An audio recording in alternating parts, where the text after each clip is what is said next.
পাই এক জীবনে। ঢাকাই সিনেমার আলোচিত তারকা জুটি অনন্ত জলিল ও বর্ষা, যারা শুধু একসঙ্গে রূপালী পর্দায় অভিনয়ই করেন না, বাস্তব জীবনেও স্বামী স্ত্রী হিসেবে সবসময়ই থাকেন আলোচনায়। অভিনয়ের জন্য যতটা না আলোচিত এই দম্পতি, ব্যক্তিগত জীবনের নানা ঘটনা নিয়ে প্রায়ই শিরোনাম হন সংবাদের।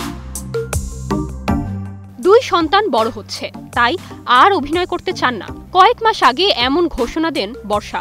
এবার স্ত্রী বর্ষার পথেই হাঁটছেন অনন্ত জলিলও। জানান, অসমাপ্ত কাজ শেষ করে আর ফিরতে চান না এফডিসি প্রাঙ্গণে, এগিয়ে যেতে চান ছেলেদের ঘিরে স্বপ্ন পূরণের পথে। অনন্ত জানান, দুই ছেলের মনোযোগ এখন কোরআন শিক্ষায়। যখন স্ত্রী বর্ষা প্রথম অন্তঃসত্ত্বা হন, তখনই তাদের ইচ্ছে ছিল ছেলেকে ইসলামী শিক্ষায় বড় করার। 2010 সাল থেকে নিজের প্রযোজনায় আধুনিক প্রযুক্তি ব্যবহার করে বড় বাজেটের সিনেমা করে আসছেন অনন্ত জলিল। সামনে আসছে অনন্ত বর্ষার নেত্রী দ্য লিডার সিনেমা। এটিরও 70% কাজ শেষ বলে জানান অনন্ত জলিল।